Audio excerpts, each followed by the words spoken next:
Un vrai pas vers la modernité ou un coût insurmontable pour le contribuable, le congé parental discuté dans le canton de Berne suscite la controverse. Alors faut-il faire cavalier seul, attendre une solution nationale ou carrément ne rien faire du tout? Madame, monsieur, bienvenue dans Duel. En Suisse, une femme qui devient maman a droit à 14 semaines de congé maternité.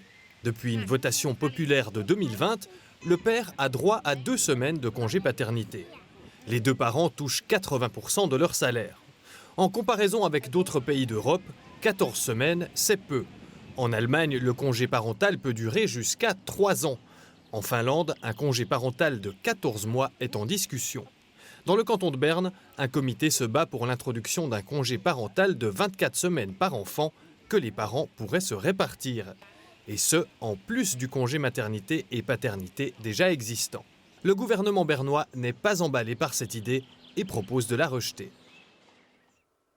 Alors le congé parental, on en parle avec Maureen Riesen dans le coin rouge. Vous êtes membre du comité d'initiative et député d'Ensemble socialiste. Et dans le coin bleu, Michel Chan, vous êtes entrepreneur et également au conseil de Corgémont sous les couleurs de l'UDC. Alors vous êtes papa de 3 enfants, Michel Chan. Franchement, est-ce que vous n'auriez pas aimé leur accorder davantage de temps au cours de leurs 4 premières années d'existence?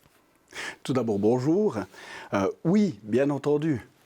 Chaque moment qu'on peut passer auprès de sa famille sont des moments précieux et des moments appréciables. Donc, quelque part, sur ce principe que les parents s'occupent de leurs enfants, je suis tout à fait d'accord. La question qui se pose, c'est est-ce que c'est à la collectivité d'assumer les charges de ces frais de garde? J'ai volontairement pris, quand mes enfants sont nés, quelques semaines de vacances supplémentaires, par-ci par-là, qui ont très bien pu être digérées au niveau de mon employeur et puis où j'ai pu bénéficier de cela. Donc, alors peut-être Maureen Riesen, juste vous, on le voit peut-être pas tout à fait, mais vous attendez un bébé. Est-ce que finalement vous prêchez pour votre paroisse et vous aimeriez qu'on vous paye un peu davantage votre congé maternité? C'est pas une question qu'on me paye davantage et c'est pas une question d'histoire personnelle, c'est vraiment une question sociétale. Et comme M. Chan l'a dit, lui-même a pris un peu de vacances et non payées. C'est là où est la question. C'est quelque chose, on ne doit pas pouvoir être riche pour avoir un congé parental. Ça doit bénéficier à toutes les familles, aussi les familles qui sont pauvres, parce que c'est celles-là aussi qui vont avoir des grandes difficultés, qui vont devoir retourner directement après les 14 semaines à 100% les deux parents au travail. Et c'est là aussi où les bienfaits d'un congé parental se fera le plus sentir. Donc c'est vraiment en tant que société, dans l'ensemble, qu'on doit avoir ce débat sur le congé parental. J'aimerais intervenir sur le pauvre, parce qu'en Suisse, on ne sait pas exactement où c'est qu'on le place. Aujourd'hui, on a l'impression qu'une famille qui aurait un revenu de 5 000 francs ne pourrait pas assumer la charge de ses enfants. 5 000 francs, c'est souvent le revenu qu'une seule personne à 100% peut avoir, même dans des revenus relativement peu élevés. Donc, la possibilité de s'occuper de ses enfants, dans la plupart des temps, existe. Et puis, pourquoi pas alors fixer un plafond de coûts en disant, OK, les familles qui, à un revenu, n'arrivent pas à un montant de 5 000 francs, par exemple, ont droit à des prestations supplémentaires. Ici, on devrait balancer des prestations à tout le monde, même ceux qui en ont les moyens, même les extra riches. Parce qu'en fait, c'est quelque chose qui bénéficie à l'ensemble de la société. On l'a vu, hein, et c'est des études qui l'ont montré, que dans les endroits où ça a été introduit, ça bénéficie, c'est vrai, en premier lieu, enfin le plus fortement aux familles qui sont pauvres, et je trouve qu'il faut quand même aussi avoir une réflexion pour ces familles-là. C'est vrai que des familles peuvent se permettre que l'un ou l'autre parent arrête de travailler, souvent c'est la femme. Donc en introduisant un congé parental, on aide aussi à égaliser en fait, on aide à promouvoir l'égalité homme-femme, on aide à pouvoir soulager les familles dans ces premiers mois qui sont très difficiles, parce qu'on parle vraiment des 6 premiers mois en fait qu'on se partage entre les deux. On soulage les familles là parce que c'est vraiment cette période qui est cruciale, et on permet ensuite aussi aux femmes de retourner travailler à un pourcentage plus élevé que ce qui se fait quand on n'a pas de congé parental. Donc en fait, on aide à l'égalité homme-femme. Alors on crée une soi-disant égalité pour des familles qui souhaiteraient s'occuper de leurs enfants. Par contre, on en crée une au niveau des couples qui ne souhaitent pas avoir d'enfants ou qui tout simplement ne peuvent pas en avoir. Alors ça, c'est le principe de la société. Mais on va déjà voir ce qu'en dit en fait le Conseil exécutif qui a pris position sur cette initiative par la voix d'Evie Aleman, qu'on écoute tout de suite par rapport à sa position. Le gouvernement a décidé de soutenir un projet national et harmonisé. En même temps, il a aussi calculé grosso modo ce que cette initiative pourrait coûter au canton de Berne.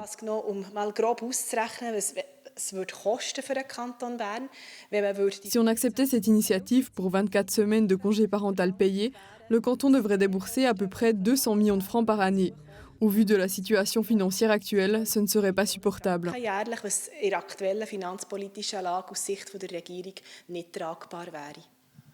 Maureen Riesen, 200 millions, c'est un fait. Ça coûte ou c'est qu'on va les chercher? Ouais, il faut surtout se poser la question, ce que ça coûte de ne pas avoir de congé parental, parce que c'est là la question. Tous les pays qui l'ont introduit, ils ont vu que ça avait un bénéfice aussi, déjà pour les familles, pour la santé, pour toutes ces choses-là, mais aussi pour l'économie. Et ils ne sont pas du tout en train de réfléchir à arrêter ce congé parental, au contraire, de le faire encore évoluer plus. Donc on doit vraiment se poser la question, qu'est-ce que ça coûte de ne pas l'avoir? L'école, ça coûte, et ça coûtera beaucoup plus que 200 millions qu'est mentionné ici, mais on ne peut pas se permettre de ne pas l'avoir. C'est une question de société, on sait les bénéfices que ça apporte, et du coup, il faut aussi aller de l'avant avec une telle politique. Alors à force de créer des dépenses et des frais supplémentaires, on en sera au même point que certains pays que vous citez en 50% de taxes. Donc là, il est tout simplement impossible pour une famille de n'avoir plus qu'un des deux qui travaille, parce que les taxes sont tellement élevées pour payer toutes ces prestations qu'on aimerait bien que la collectivité nous paye. Non, ça n'a rien à voir, on ne parle pas de taxes. Et puis, j'aimerais bien citer un pays qui a un congé parental très important, qui est l'Allemagne, qui a un congé parental de 1 année, voire 14 mois, s'il est partagé entre les deux. Et ce n'est pas le pays le plus socialiste ou le plus... au contraire, c'est un poumon économique de l'Europe. Et pourtant, ils s'en sortent très bien avec leur congé parental et ce n'est pas question de le remettre en cause. Donc, vous voyez que dans des pays aussi très forts économiquement, on a ce congé parce qu'on voit que ça apporte quelque chose aux employés. D'ailleurs, les entreprises aussi, qui peuvent se le permettre, les grandes entreprises, elles offrent un congé parental. On l'a vu avec Novartis, Volvo, un congé parental de 6 mois. Ils peuvent se le permettre, ils savent que c'est bien pour leurs employés, c'est bien pour leur entreprise, c'est pas par bonté de cœur qu'ils le font, ils le font parce que ça leur apporte quelque chose. Les grandes entreprises peuvent se le permettre. Ils peuvent se le permettre financièrement, mais ils peuvent aussi se le permettre au niveau du nombre d'employés. Quand vous avez un certain... C'est ça qui vous fait peur, Michel Chan, c'est de vous retrouver tout seul dans votre entreprise? Mais bien entendu, pas tout seul. Mais c'est le fait de perdre un collaborateur, le bien le plus précieux qu'une entreprise a pour faire fonctionner son affaire, de le perdre durant plusieurs semaines, durant plusieurs mois, de devoir essayer, je dis bien essayer de le remplacer, parce qu'avec le manque de personnel actuel et qui se dessine de plus en plus les années à venir, c'est un problème. Donc, à vous entendre, on dirait qu'il ne faut pas engager des jeunes femmes qui vont bientôt être enceintes, parce que du coup, elles risquent, elles, de partir. On a un congé qui est quand même accordé au niveau national, et puis là, il y a un manque. Pourtant, on le voit très bien, même dans les entreprises qui n'ont presque que des femmes, ils arrivent à faire cette transition avec justement cette assurance au niveau national qui permet de payer à quelqu'un qui vient remplacer cette personne. Et ce qui est bien avec le modèle qu'on propose dans ce congé parental, c'est qu'il y a une flexibilité. Une flexibilité, on peut prendre ce congé de 6 mois sur les 4 premières années de l'enfant, aussi à temps partiel, pour peut-être aider l'entreprise à former une autre personne qui va venir la remplacer. On a cette flexibilité qui en fait soutient les PME, soutient justement les petites entreprises à offrir des conditions qui sont bonnes à leurs employés. Oui, mais aujourd'hui, vous ne trouvez pas de personnel. Certains secteurs ne trouvent pas de personnel pour des places à 100%. Comment voulez-vous qu'ils trouvent une personnel pour le remplacement de quelques semaines, voire de quelques mois? Et bien justement, aussi pour faire face à ce manque de personnel, le fait que le congé parental permet de soulager les familles quand c'est très très dur, on voit aussi que ça favorise le retour à l'emploi, notamment chez les femmes. Et puis ça, les femmes sont souvent, sur le marché de l'emploi, quelque chose qui est très important, aussi souvent très qualifié. Donc on a vraiment cette aide aussi à l'économie, aux entreprises, de favoriser le retour à l'emploi des femmes qui font marcher l'économie. J'aimerais revenir au financement. Il est aujourd'hui pas réglé. On parle de l'impact que ça pourrait avoir sur l'assurance perte de gain. L'assurance perte de gain est une assurance fédérale. En principe, le canton ne peut pas le financer par ce biais-là. Alors le canton peut faire une assurance fédérale. Ils le font par exemple à Genève où ils ont déjà 2 semaines de plus pour le congé maternité, parce que le 14 semaines c'est un minimum, et là ils ont une assurance cantonale, paritaire, employé-employeur, et oui, c'est possible pour le congé maternité d'adoption, donc c'est aussi possible pour un congé parental. L'initiative aujourd'hui parle d'éventuelles taxes directes, donc financement par l'imposition. Il parle des APG, employé-employeur, d'une caisse cantonale et éventuellement aussi d'un import du canton. Étant donné que le canton va directement bénéficier de ça par des rentrées d'impôts, on dit que quand les femmes travaillent 1% de plus, ce qui est le cas quand il y a un congé parental, en fait, les rentrées d'impôts que ça apporte au canton permettent de payer tout le coût que ça coûte. Donc la question, c'est vraiment, est-ce qu'on peut se est-ce qu'on peut se payer de ne pas avoir de congé parental à cause de tous les bénéfices que ça apporte? Mais pourquoi, Maureen Riesen, au fond, ne pas privilégier une solution nationale? Parce que, au fond, il faudrait faire bénéficier toutes les femmes et tous les hommes, évidemment, tous les papas, d'un congé parental. Oui, alors tout à fait. Ce serait super si on avait une solution comme on la propose au niveau national. Le fait est que les choses avancent beaucoup trop lentement au niveau national. On l'a vu, on a à peine passé la barre des 2 semaines de congé paternité. C'est vraiment un pas de souris. Et pour En même temps, c'est peut-être parce que les gens ne veulent pas. Non, je pense que c'est parce qu'en fait, il a fallu, comme dans d'autres questions, comme le droit de vote des femmes, l'AVS, ce sont toutes des choses qui sont d'abord arrivées dans les cantons parce qu'en fait, ça prenait trop de temps de le faire passer au niveau fédéral directement. Les cantons ont dû montrer la voie, jouer ce rôle de précurseur. Et il faut le faire aussi maintenant pour le congé parental. Moi, je crois qu'en Suisse, on a la chance d'avoir des citoyens et des employés qui savent d'où vient l'argent et qui se rendent compte que plus on enlève une personne de sa place de travail, plus ça crée un problème. On l'a vu quand on parle d'augmentation de vacances. Augmentation de vacances, tout le monde en voudrait.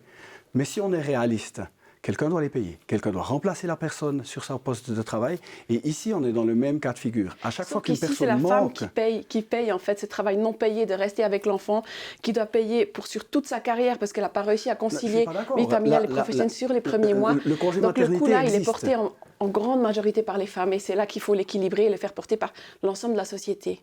Je vous laisse le mot de la fin, Oui. Michel Dalle, rapidement. Je crois que vous essayez de donner l'impression qu'il n'existe rien aujourd'hui pour la femme. Le congé maternité existe de 14 semaines, mais il y a des entreprises, de nouveau, qui en ont les moyens au niveau financier et au niveau personnel pour assumer le manque de personnes, les améliorent. Donc, ça existe. Voilà, le débat est lancé, la discussion est vive, on l'entend aujourd'hui. Michel Chan, Maureen Riesen, merci d'avoir participé à ce débat. Merci à vous. Quant à vous, chères téléspectatrices et chers téléspectateurs, merci d'avoir été de la partie et on se retrouve après les vacances d'été pour une nouvelle édition de Duel.